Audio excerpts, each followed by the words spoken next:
Hello friends, in the last video we have discussed about the types of dentition. Today we are going to discuss the structure or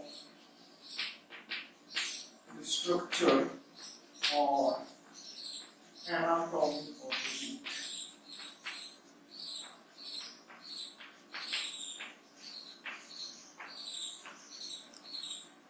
If you look at the human dentition is described by using three terminologies. First one is called as the thecodont. Second one is diphyodont. And the third one is thecodont, diphyodont and the heterodont.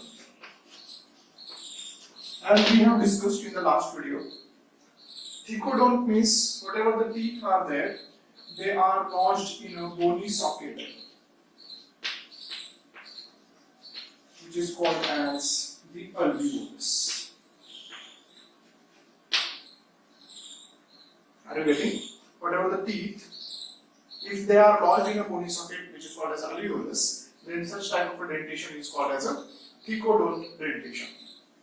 Now, these teeth are lodged in the alveolus by means of a dense, irregular connective tissue called periodontal ligament.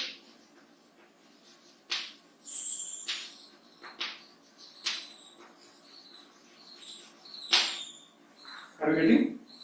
The teeth are lodged into the bony socket that is called as alveolus by means of a dense irregular collagenous connective tissue, which is called as the periodontal ligament. The second, the diphyodont condition means there are two sets of the teeth.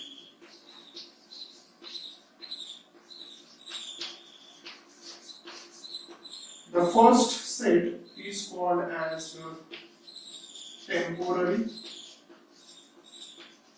or milk or lacteal or deciduous teeth, and the second type of the teeth are called as the permanent teeth. In case of the diphyodont condition, there are two sets of the teeth. The first set is called as a temporary or milk or lacteal or deciduous teeth, which are 20 in number. They are 20 in number and they lack premolar teeth. Premolar teeth are absent in the temporary or milk dentition, and after this they are replaced by the 32 teeth of four different types, that is the incisors, canines, premolars and molars. And such type of a dentition in which there are four types of the teeth is called as a heterodont dentition. Have you got the human dentition done? The human dentition is described by using three terminologies. First one is called as a thecodont condition, second one is the diphyodont condition, and the third one is the heterodont condition. In case of the thecodont condition, the teeth are lodged into the bony socket that is called as alveolus by means of dense irregular collagenous connective tissue, which is called as the periodontal ligament. The second condition is called as the diphyodont condition. There are two sets of the teeth. First one are the milk or deciduous teeth, which are 20 in number. In such condition, the premolars are absent, and the second one is called as a permanent dentition. There are 32 types of the teeth, which are divided into four types, that is the incisors, canines, premolars, and the molars. Therefore, such type of a terminology or such type of concept is called as a heterodont condition. The teeth, they differ in their morphology, number of roots and the function. Now, we will discuss the anatomy or the structure of the teeth. If you look at the teeth, the visible portion of the teeth is called as the crown. The portion that is embedded in the alveolus is called as the root, while the portion that is present in between the crown and the root is called as the cervix or the neck of the teeth. Now, the teeth, it consists of two portions. The first one is called as the mineralized components,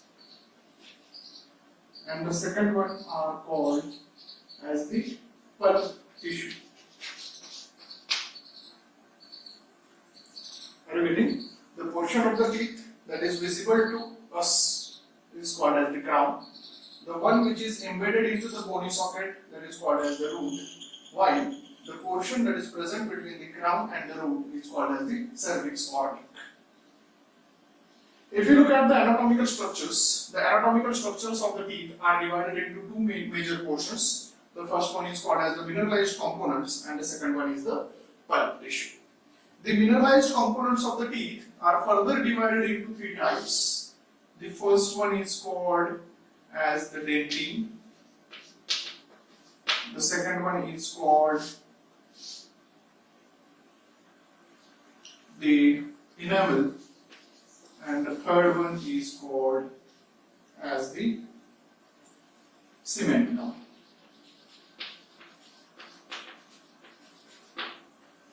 I would like to show this thing over here. This particular portion is called as the enamel.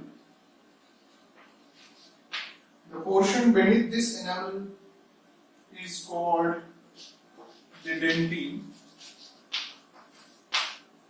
while the portion that covers the dentin of the root is called as the cementum.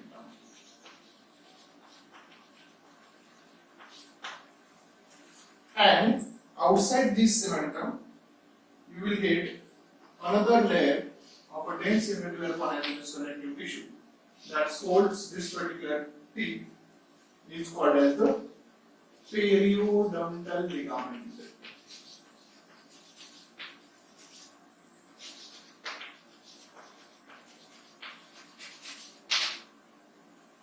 Are you getting? Three mineralized components: the enamel, which covers the dentin of the crown region. Cementum is the portion that covers the dentin of the root region, while the third mineralized component is the dentin. Now, inside this particular dentin, there is a presence of the pulp chamber in the crown, while in case of the root, there is a presence of the root canal.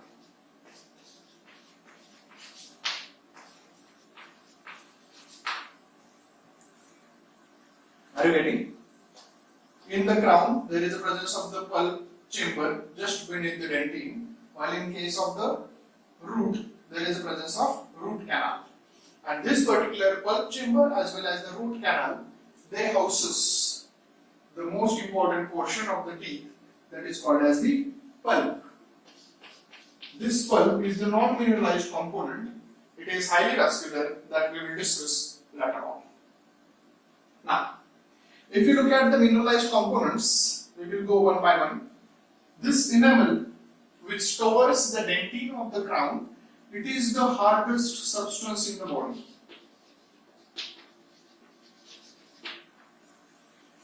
This enamel, it consists of about 96% calcium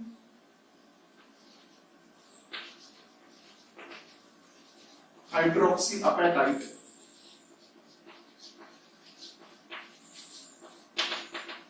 and 4% organic matter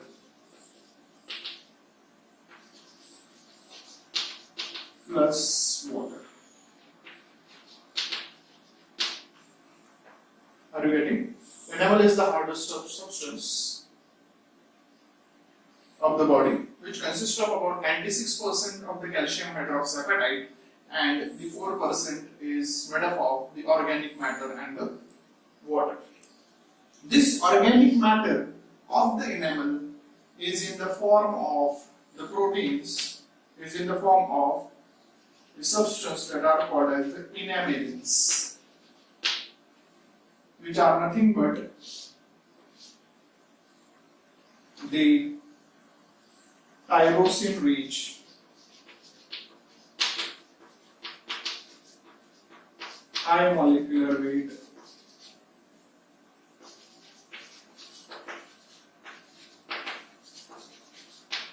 keratin-like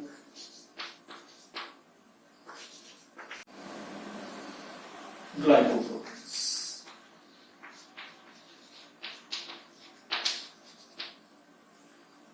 Are you getting? The enamel, it consists of 96% of the calcium hydroxyapatite and the 4% of organic matter and the water. This organic matter of the enamel is in the form of the proteins, glycoproteins, which are called enamelins. These are tyrosine rich and they are high molecular weight and they are like keratin. The enamel is produced by specialized cells which are called ameloblasts. Ameloblasts are the cells that are responsible for secretion or synthesis of enamelin, which is produced at the rate of 4 to 8 micrometer per day.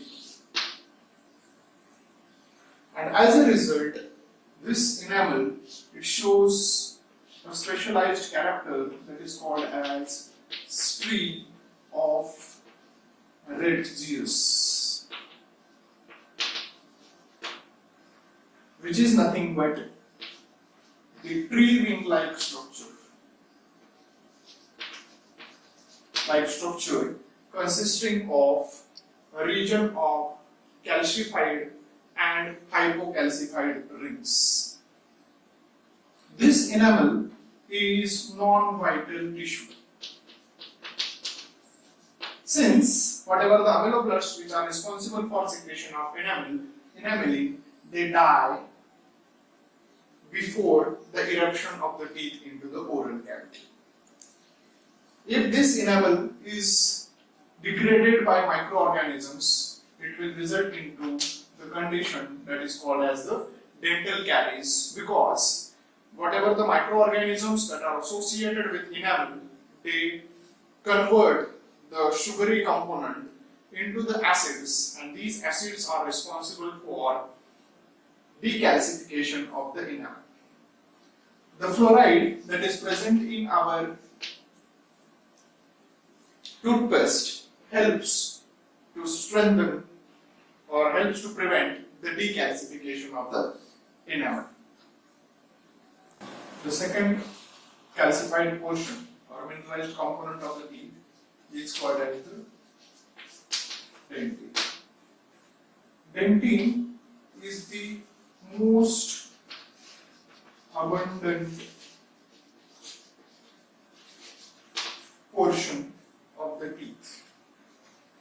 Next point, it is yellowish and highly elastic.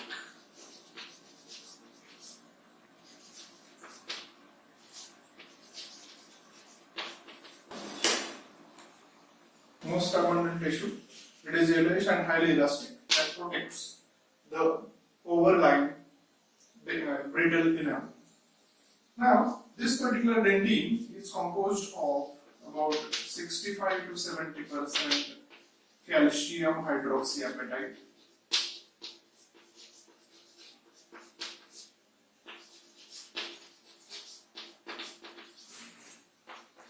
20 to 25% organic matter,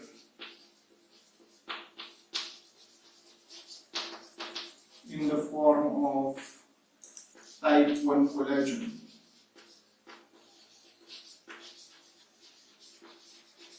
and 10% bound water.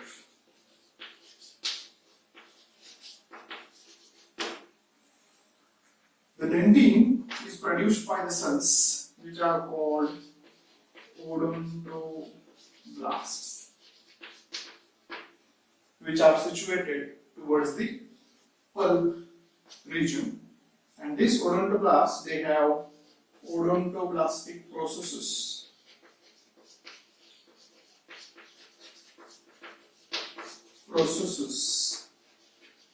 Embedded in dentinal tubules. Dentin is a live or vital tissue. Since odontoblasts, they are alive, this dentin undergoes repair to form what is called as a reparative dentin, which lies in the pulp chamber. As a result, the size of the pulp it decreases as the person ages. Next point that we have to study is the cementum. If you look at the cementum, this particular cementum, it is as hard as the bone, consisting about 45 to 50% calcium hydroxyapatite,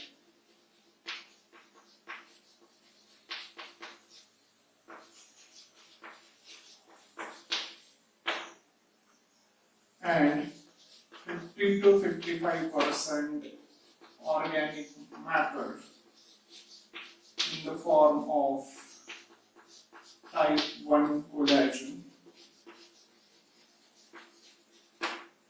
associated with glycoproteins and the proteoglycans.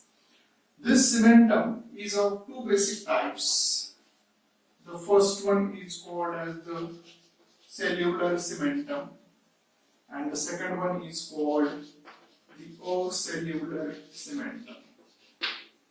This cellular cementum, it is present towards the apical region, and it consists of the cells which are called cementocytes. These cementocytes, same like that of the bone, are present in the spaces which are called as the lacunae. This acellular region is present.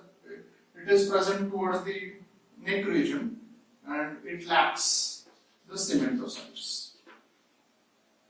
Another type of the cell which is present in the cementum is called as cementoblasts, which are responsible for secretion of the cementum.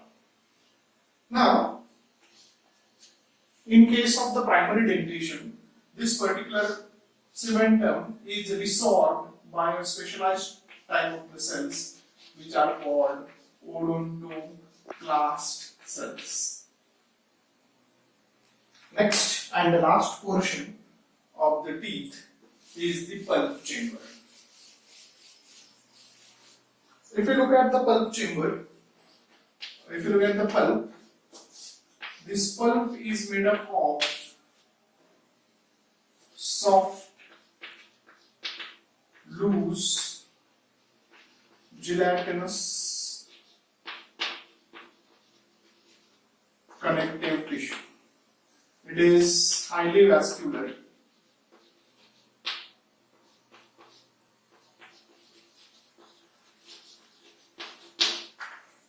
The pulp differs from another loose connective tissue since it lacks the adipose tissue. Adipose tissue is absent in the pulp. The pulp is connected with the periodontal ligament in the root canal by means of a foramen that is called as the apical foramen, through which the blood vessels, nerves, lymph vessels, they enter and leave the pulp chamber as well as the root canal. This pulp is divided into three major portions. The first one is called as the odontoblastic region. The second region is called as the cell-free zone.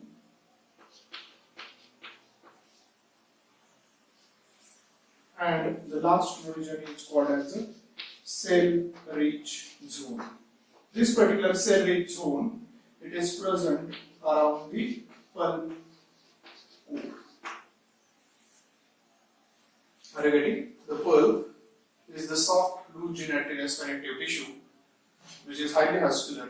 It lacks adipose tissue and it is connected to the periodontal ligament by means of the apical foramen.